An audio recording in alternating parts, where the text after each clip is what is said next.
We're here today to talk about this awesome book, The Calculating Stars, by Mary Robinette Kowal. I haven't quite got the pronunciation down, I think, for her first name yet. This is a brilliant book, and I'm so pleased that we're going to be talking about it today because I think there's loads in here to discuss. It was very popular, it won lots of awards, so hopefully some of you out there have read it and have got some opinions, or that you're just interested in hearing me talk about it today, and it might prompt you to go away and read it yourself. As always, we're going to focus on the themes and the ideas in the story rather than every single plot point, but there will of course be plenty of spoilers in there. If you are interested in going into it cold, I would recommend that you maybe don't watch all this video today, go away and read it, and then join us in the comments when we've uploaded the video to our channels in the future, because it'd be great to hear what you think about this book and all the other books previously. You may also spot there's a little link on the screen, quite small, kept it subtle. This is for Ko-Fi, which is a live, which is like a crowdfunding service where you can give a small amount to support people that are making content you love. We've just had a nice crowdfunder which was going to help us meet our goals of running the festival this year, but the Ko-Fi is a kind of more regular, just drop a little bit in, which helps us pay for things like the streaming service that we're using today, and upgrading our kit in the future. So it's a kind of keeping this system going, keeping the book club going, not only now but throughout the year, because we're going to continue doing these for as long as we've got books to read and want to talk about. So that's all the introductions, I suppose. So hopefully you're all sitting comfortably. I've had my 2 coffees this morning, so I'm ready to go. Hopefully you are too, and that you'll enjoy hearing about this book and what I think of it.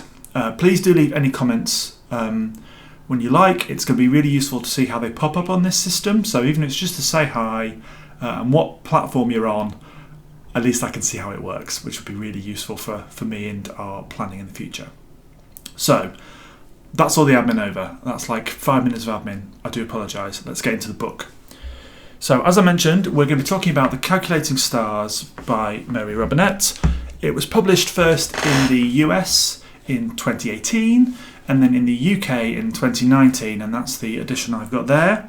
If you want to know more about my book collection, you can watch that video that we did about my book collection. And also this was one of the books that I bought in my kind of August haul, where I just bought loads of books in one big splurge. This was one that I'd seen a lot of information about, and I was really intrigued to hear about it and to read it and to kind of get into that world, because it's one of a series of books. And as I'm sure you've gathered by now, I love it when there's a trilogy or more, and I can really get invested in the story over a long period of time.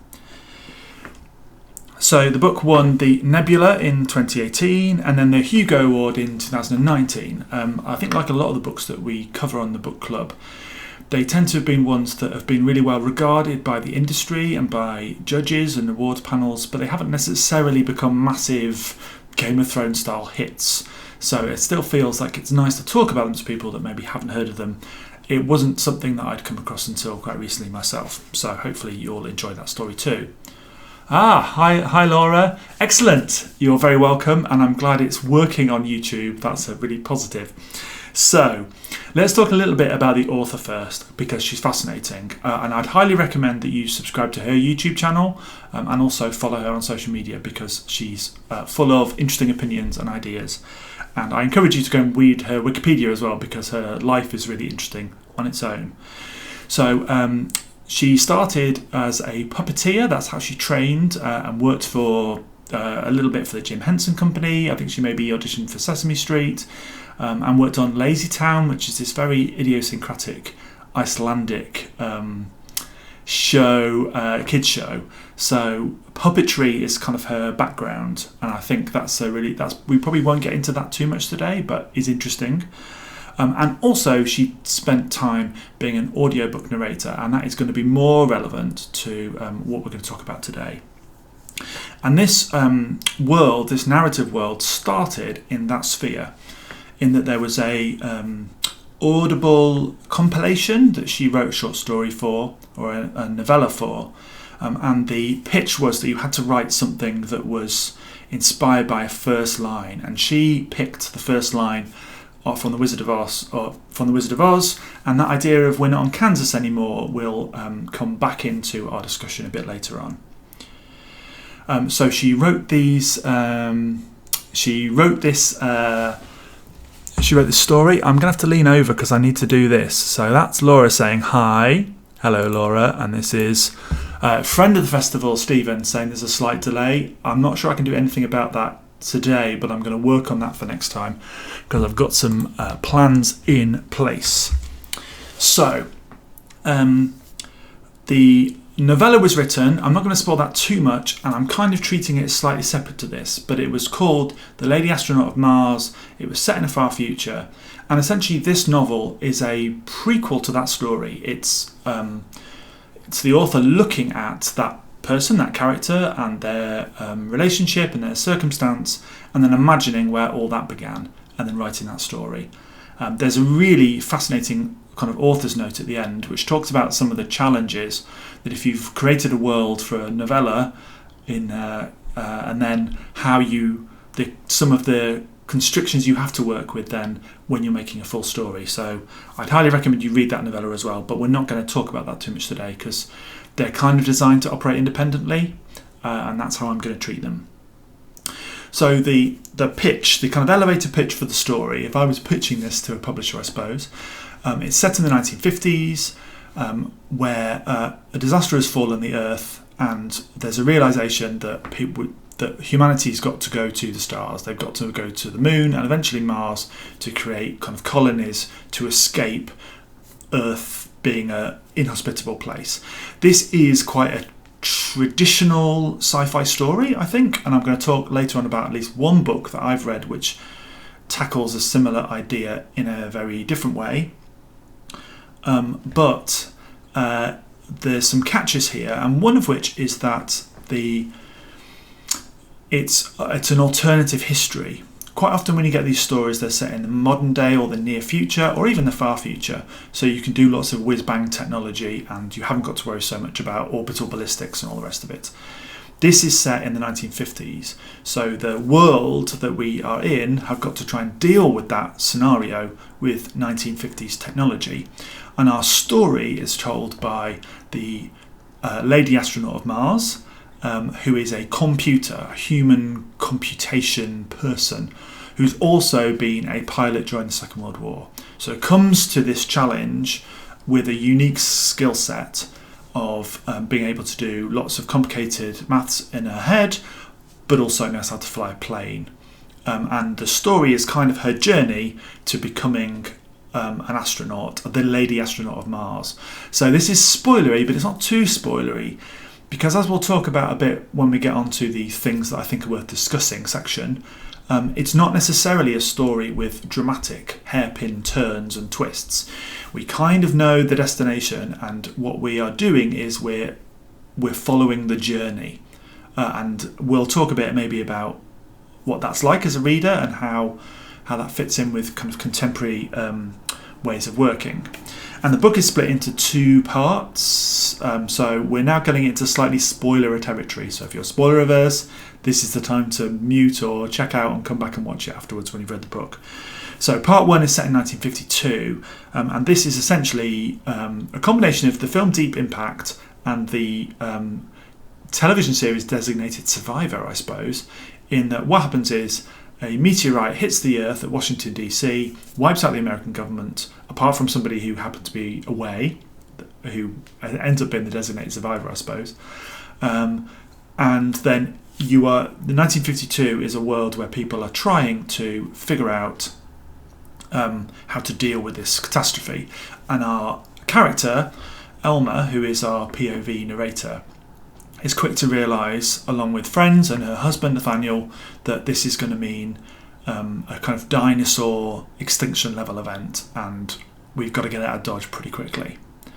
So that's part one, and then part two moves forward a few years to 1956, and the kind of story of the kind of practical realization of how you would go from Earth to orbit, and then planning for eventually the Moon and Mars. This is part one of 2 or 3 books, so it was written as kind of part 1 of 2 in terms of telling a story about getting to the Moon, and the struggles of the characters to, and particularly our main character, to become one of those astronauts and getting out there into space. So that is the kind of overarching plot. Hopefully that's not spoiling too much about what actually happens.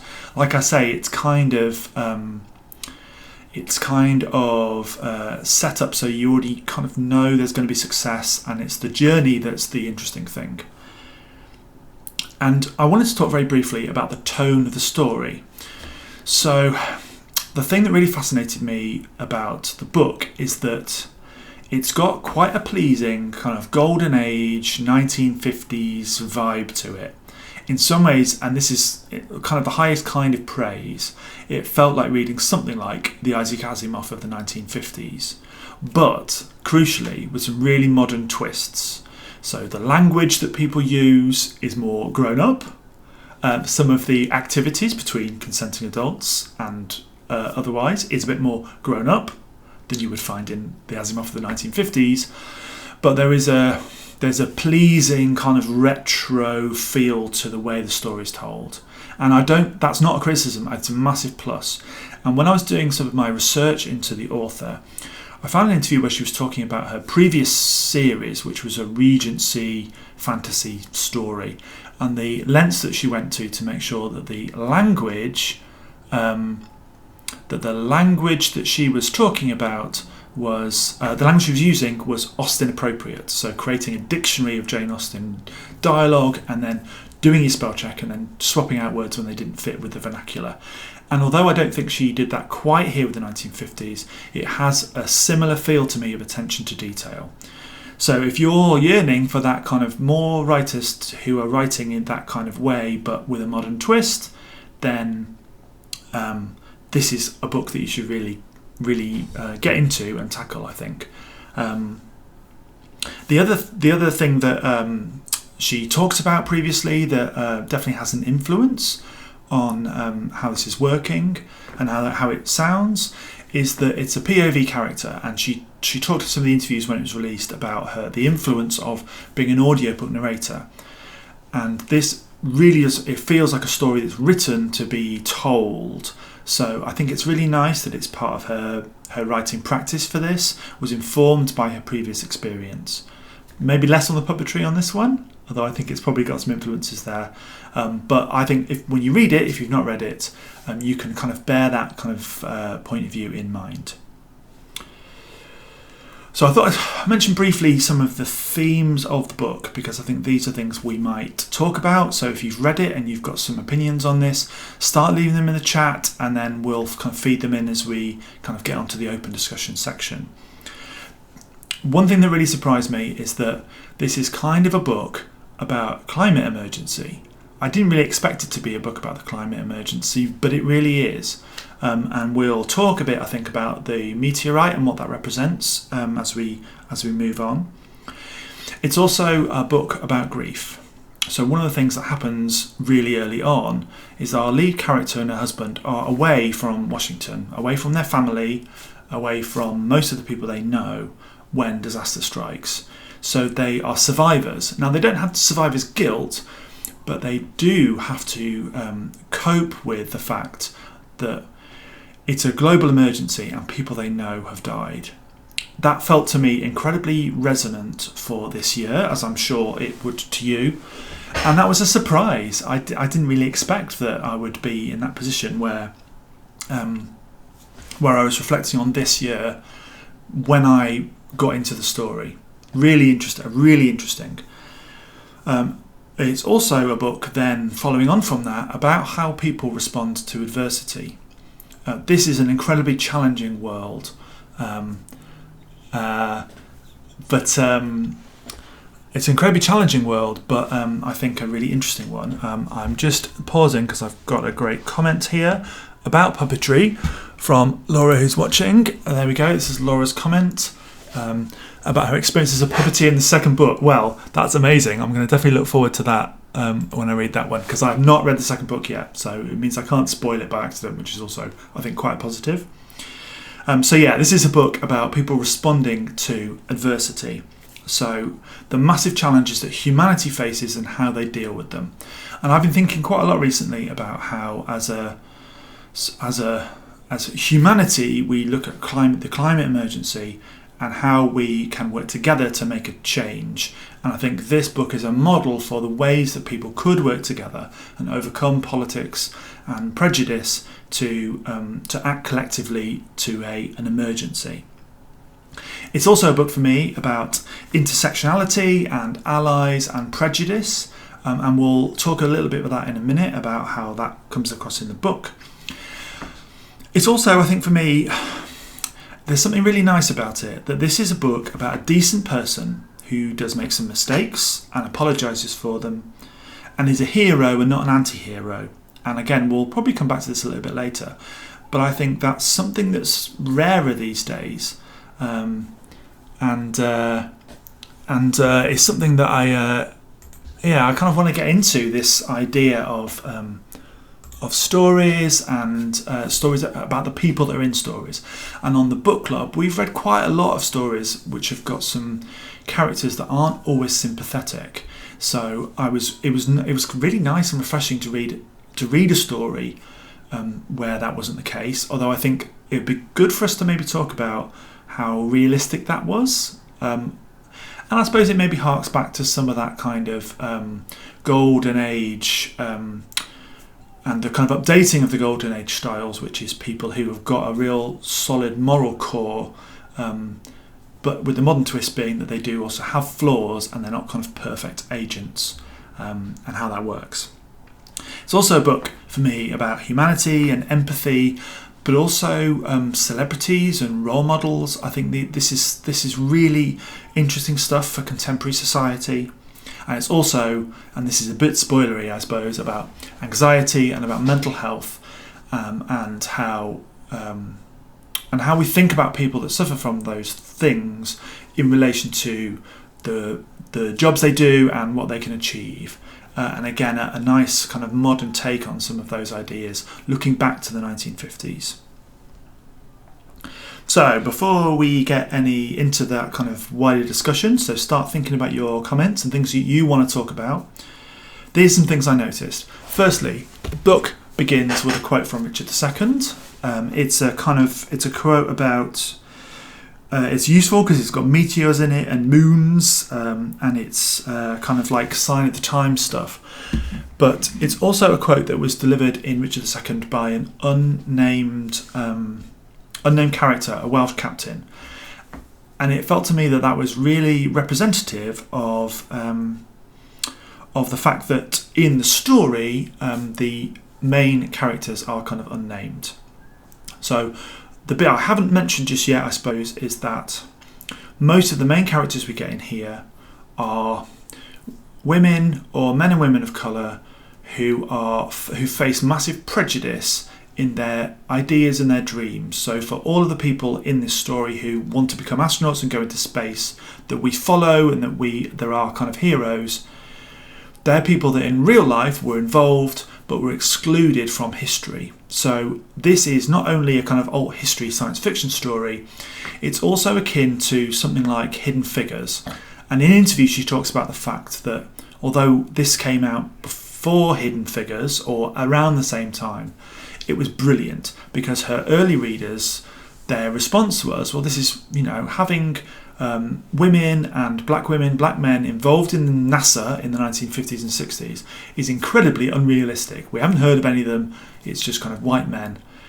And then Hidden Figures came out, which demonstrated that that wasn't true. And what has happened was that people were involved and they've been kind of written out of history. And that is a starting point for how she wants to write as well. Again, we'll kind of come back to that. And I just like to think that quote from Richard II was useful for the telling of the story for those two reasons. The other thing that I really liked, and I noticed right at the beginning, is that she makes it very clear from the first proper line, I think, that this is not a this is not set quite in our universe. So the very first words are President Dewey, page 1, chapter 1, President Dewey. So immediately I knew, because I kind of knew from the back of the book what the story was about, but I knew it wasn't quite set in our world. And the choice here apparently was that she wanted a president in charge that wasn't Truman, so Dewey was who Truman was up against, who would be more receptive to, or that it would have, his election would have represented a slightly different government who would be more likely to respond to the emergency in the way that they needed to, whereas Truman's government might have been a bit different. But I just liked that immediately you knew we weren't quite in the same world that we were in, and that was a really nice touch, I thought. The other thing that I really noticed quite early on was a kind of a sly little comment which I think informs the world how she sees it today. So what happens is a meteorite hits the Earth, and all the way through part 1, American officials and news outlets are calling it meteors, a meteor rather than a meteorite, and they are different things. And the UK news source that's kind of quoted in here does call it a meteorite, and I think there's a little dig there to the unscientific nature of America today, and perhaps a loss of focus on the actual precise nature of things. Because in a way, it doesn't matter.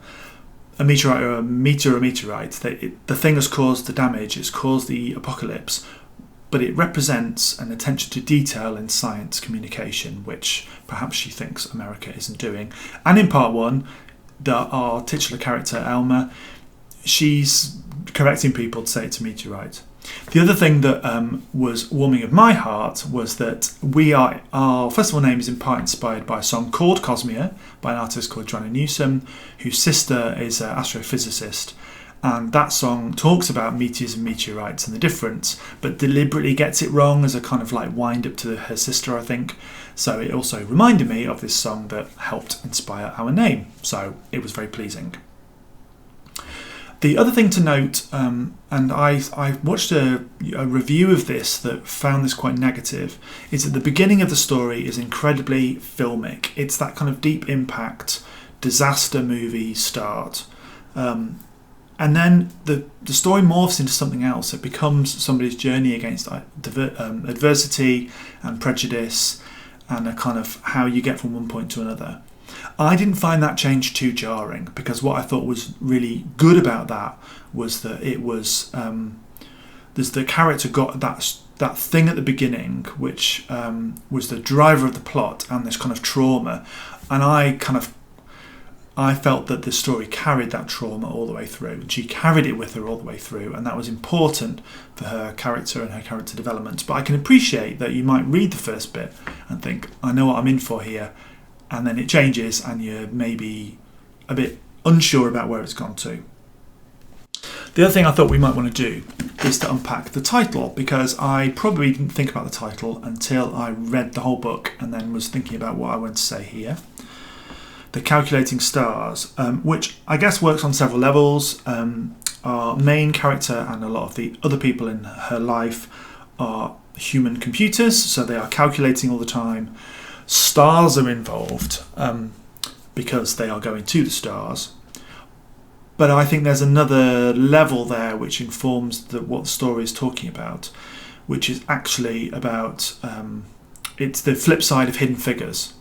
This is people who calculate and who become stars because of what they're trying to do. And that's very much Elma's journey, is kind of expert to celebrity to different kind of expert, which is a really great career path to kind of dig into, I think.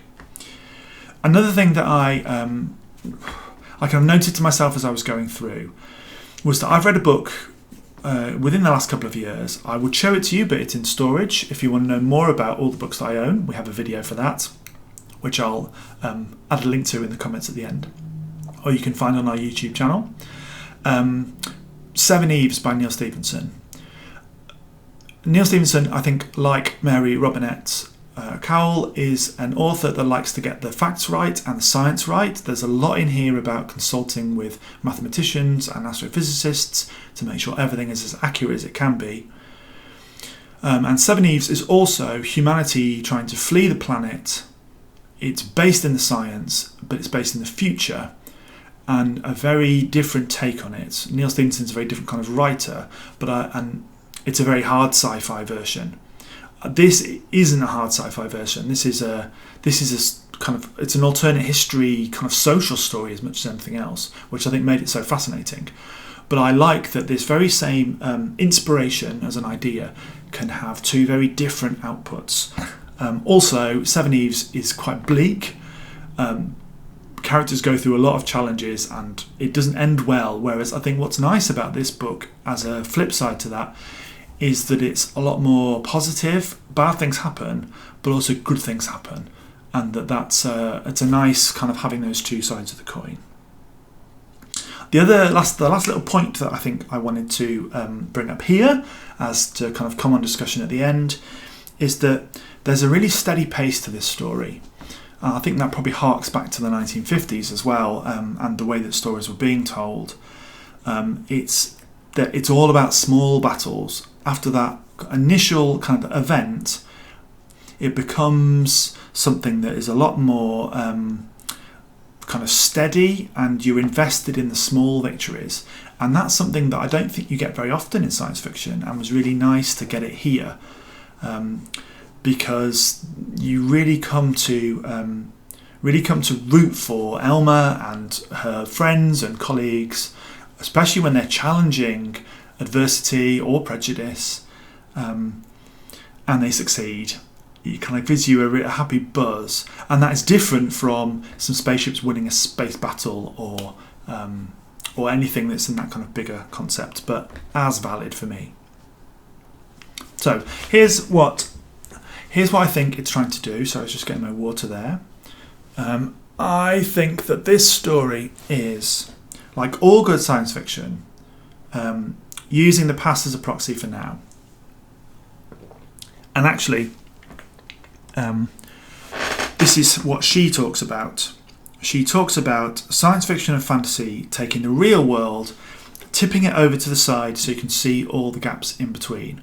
Now, I think in that context, she's talking about alt history and about, and we'll talk about that in a second.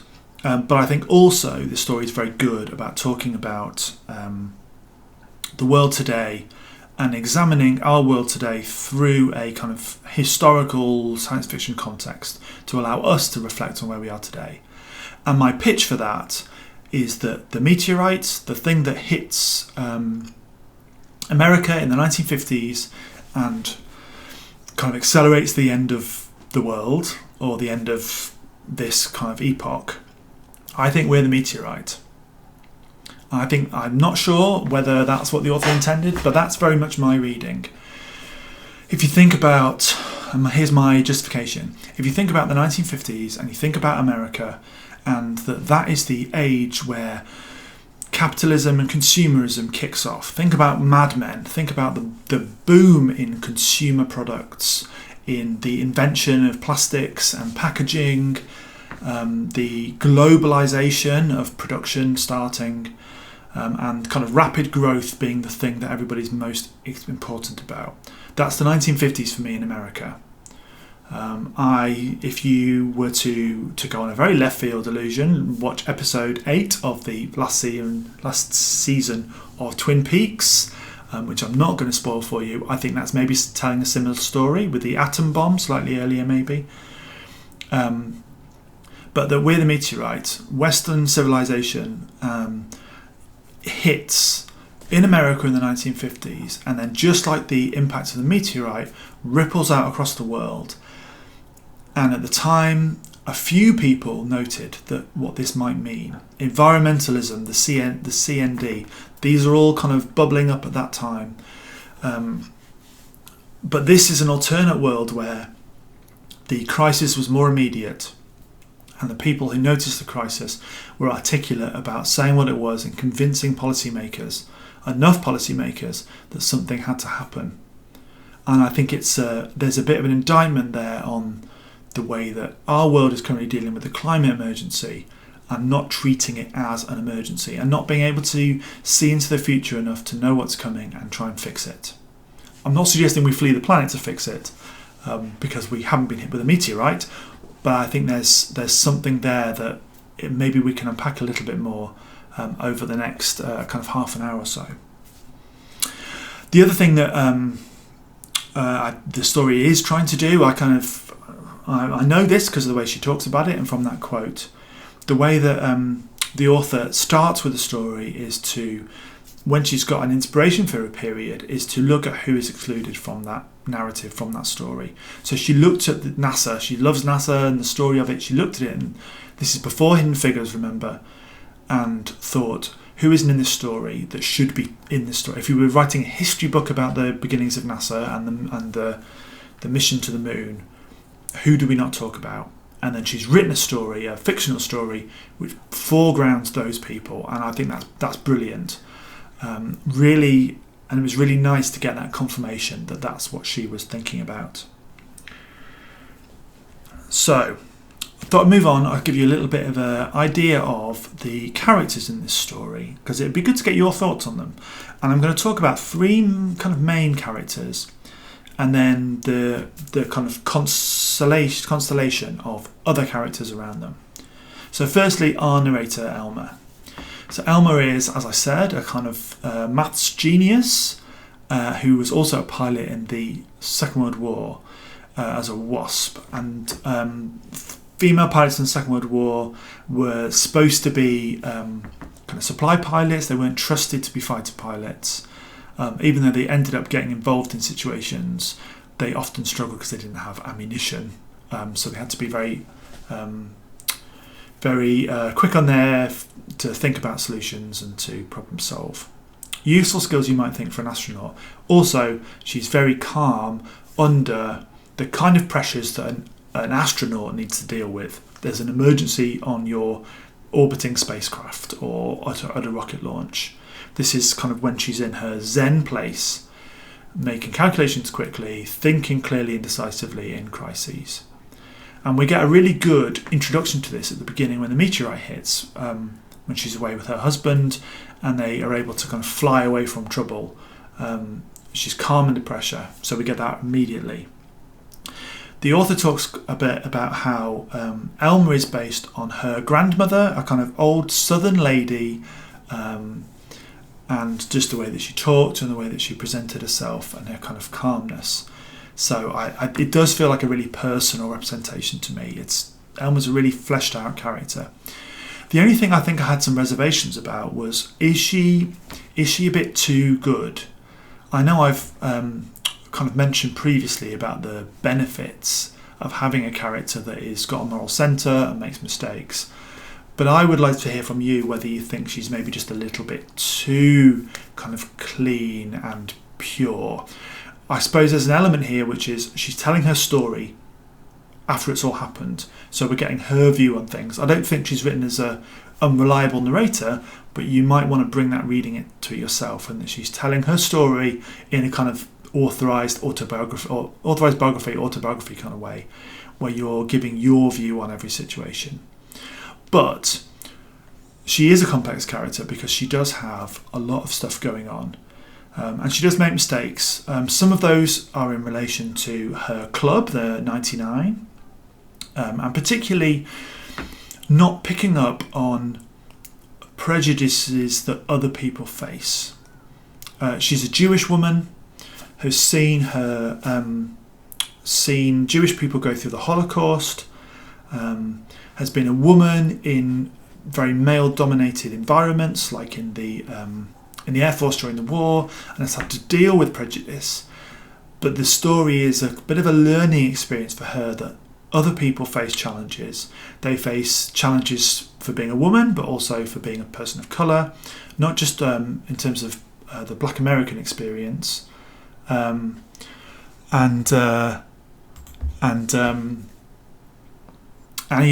maybe there is a bit of growth there in terms of how she thinks about the world.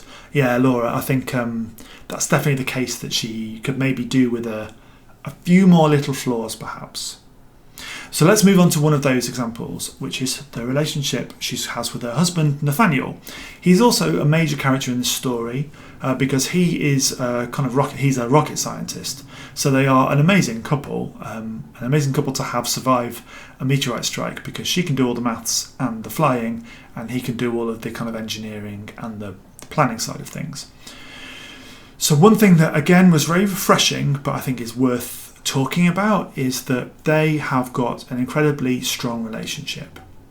Now, there's good reasons for this in terms of how this story came about. As I mentioned at the beginning, it's a prequel to a novella, and in the novella, Elmer and Nathaniel are still together, dealing with challenges at the time. But this is kind of an origin story of what is a very healthy and respectful marriage. What I really liked about this was that it felt like a challenge to lots of fiction where authors feel like they have to make the relationship dysfunctional, that it has to be a driver of the plot or of character development.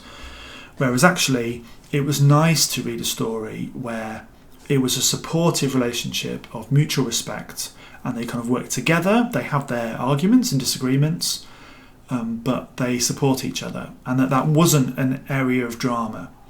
I can see how for some readers that would feel like, what's the point? But for me, Elmer's kind of strong moral core and strong base would have been undermined if her relationship hadn't also had that same aspect to it. But yeah, let us know what you think about that relationship in the comments. Then our third character is where the drama comes in, and this is Parker. He is he's the experienced astronaut. He's and the person that Elmer knows from the past, who is a misogynist and is unreasonable and is the source of a lot of drama and tension, and represents the 1950s view on women and women's place in society, and sadly a lot of men's view on women and their place in society still today.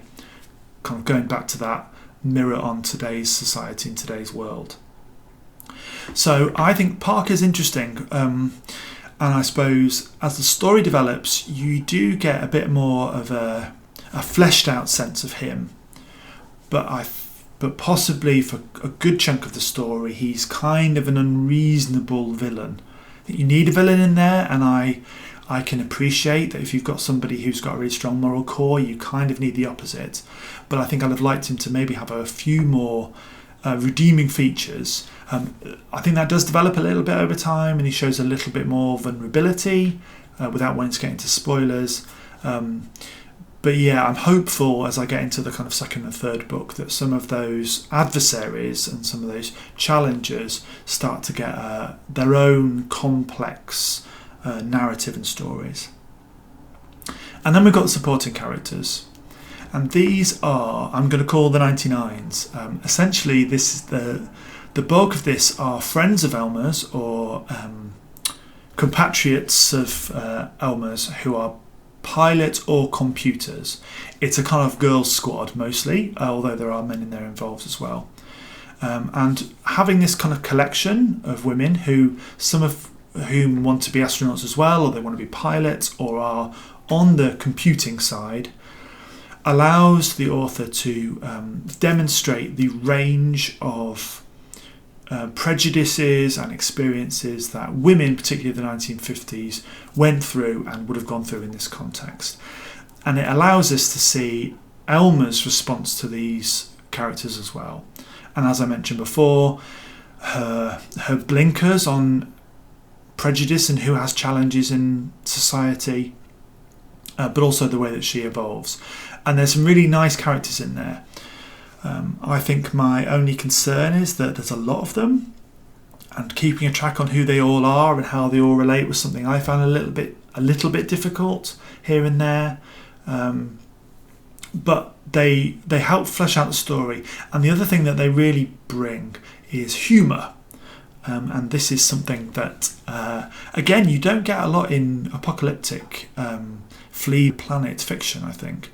It's got some really funny moments in it, and there's a real camaraderie which I really liked. And there's possibly a bit of an antidote there to astronauts as you would traditionally see them.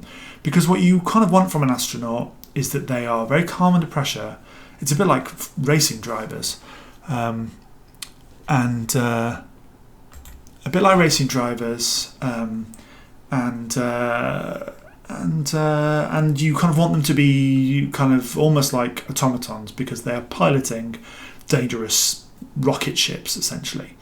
But I liked that she found a way through Elma and the other characters to give us somebody who has got personality to them, but also is calm under pressure. And that's something that I think you don't see a lot of. You either see the kind of maverick, break all the rules person, or you get the stick by the rules stickler, follow every procedure. And it was not really nice to have somebody that kind of encapsulated both of them. So I've got a little list here of things that we might want to get into. And let's start with that comment that I'll show again from Laura about the egalitarian marriage. Yeah, I don't know, Laura, if it felt historically inaccurate or not. I think it is. You got that kind of stereotypical relationships. When I think about some of the marriages in my own personal life, and I think about my grandparents, and I think about other people of that era that I've known,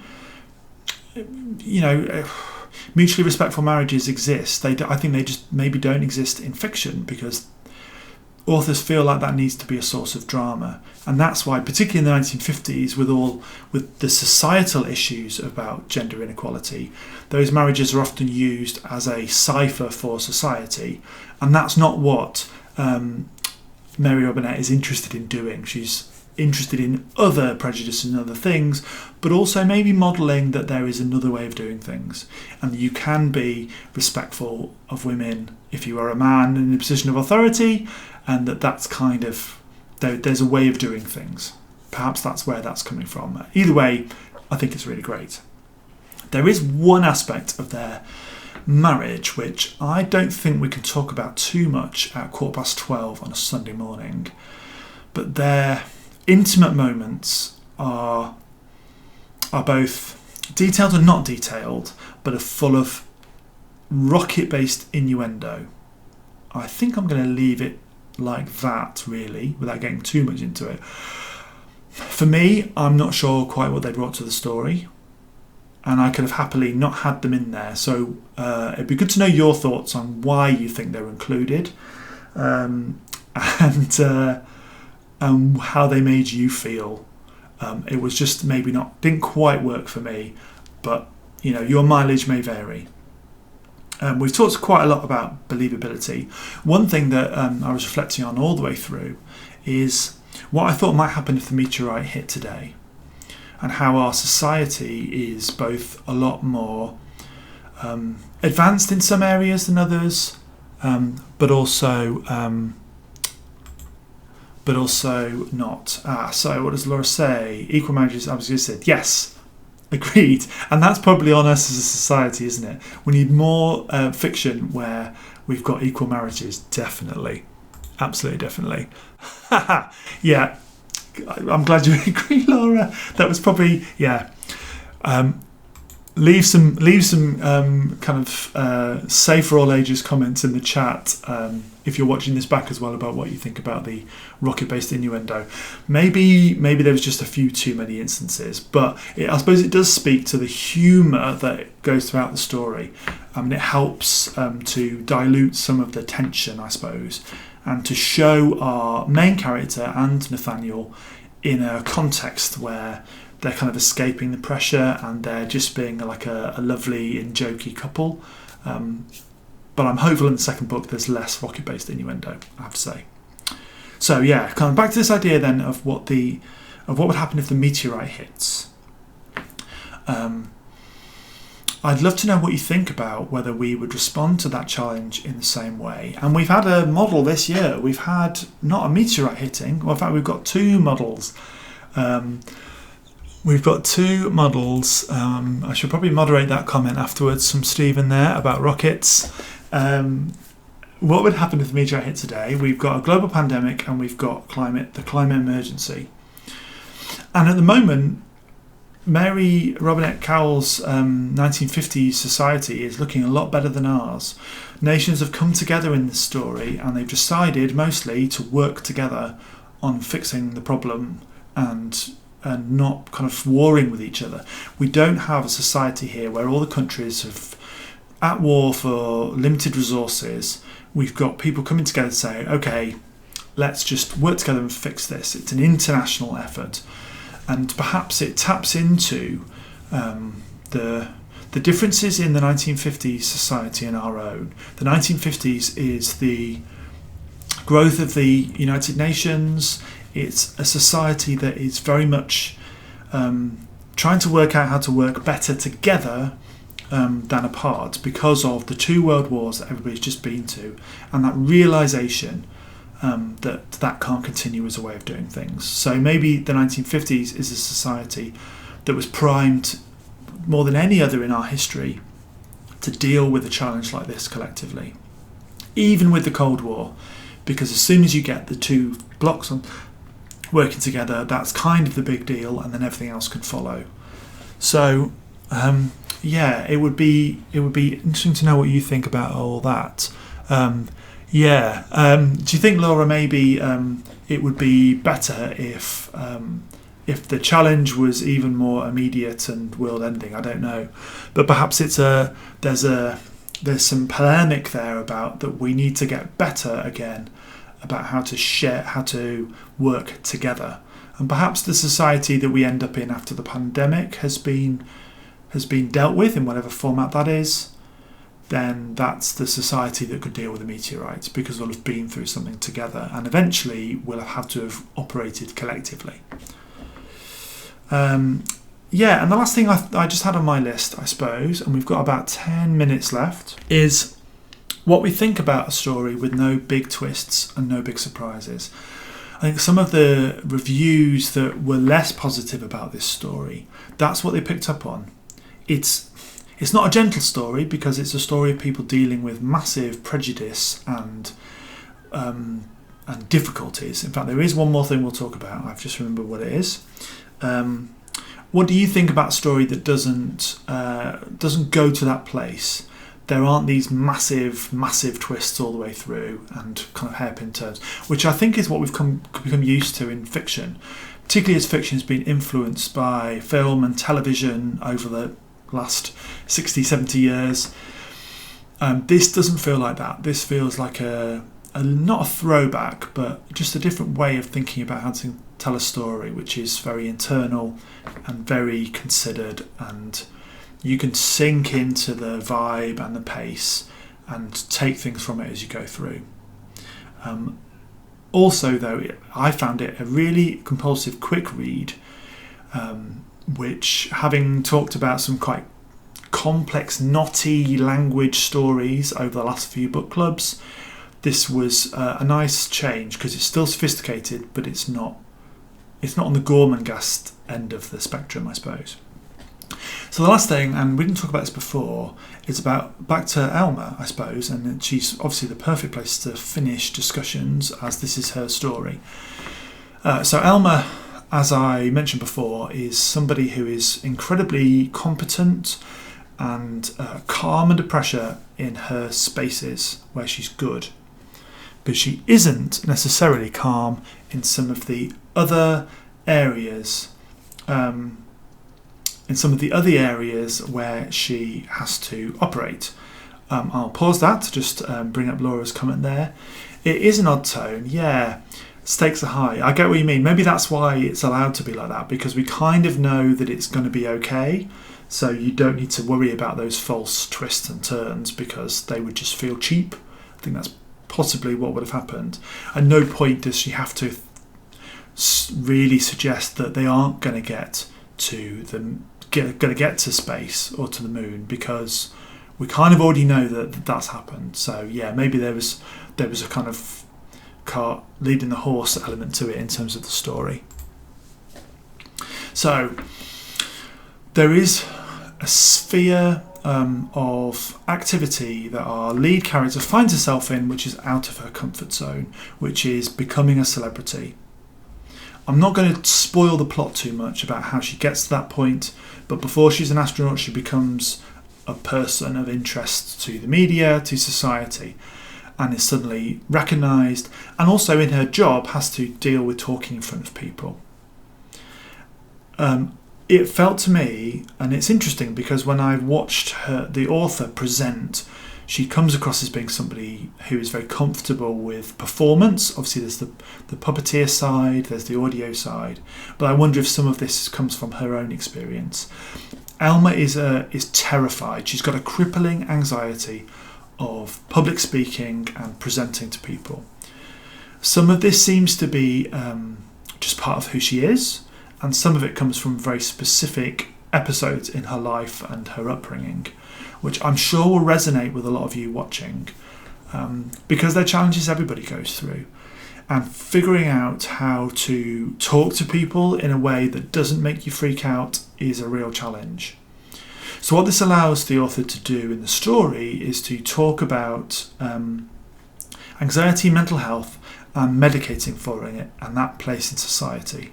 And there's a real moment, which if you've read the books, you will be able to picture, and I'm not going to spoil, that's late on, where she manages to own that anxiety and that experience and turn it into something that's a power rather than something she's scared and afraid of.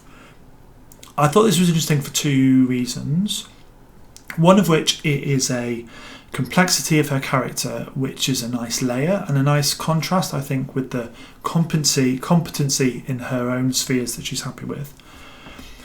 But also that it starts to speak to what's happening in American society in the 1950s, which is the boom time in medication for anxiety and also for the beginnings of the growth of psychotherapy and psychology.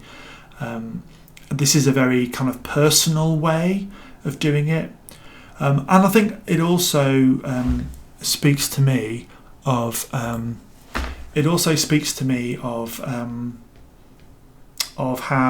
the author thinks we should be considerative. No, a word I can't even say on a Sunday afternoon. How we should consider the people in the public eye and their own challenges with anxiety and things. And that it's a challenge for some people, even if they're brilliant at something, to also be brilliant at communicating about that thing. And that we should all be kinder to people because we don't know what's going on in their heads when we see them standing up in front of us. Laura, let's have a little look and see what Laura says. I really enjoyed the portrait of Elma's anxiety, how she managed both it and the stigma attached. It felt realistic, and it wouldn't surprise me if it's taken from the author's experience. Yeah, I had exactly the same thought, that it had a ring of truth to me, that maybe even if it wasn't the author, I wouldn't be surprised if it was authors that she knew, or performers that she knew perhaps, or creators that she knew that had this same issue, that you can be articulate in writing or in mathematics, but it can be difficult to be articulate when presenting to people and having that persona. And I can definitely identify with that. I hope that I'm not communicating anxiety in this forum, but it's been about practicing that for me, and I can appreciate the journey that the author has gone on. So we've only got a few minutes left of our chat. I hope you've enjoyed this. If you've read the book and this has chimed in with you and your feelings on it, then that's brilliant. Let me know in the comments. Thank you so much to the people who have commented. Thanks to Laura for all of your thoughts on this. You've definitely made me excited for the second book, knowing that it's even a step on from this one, and that some of my views on it are shared by other people. That's really appreciated. So thank you very much for tuning in.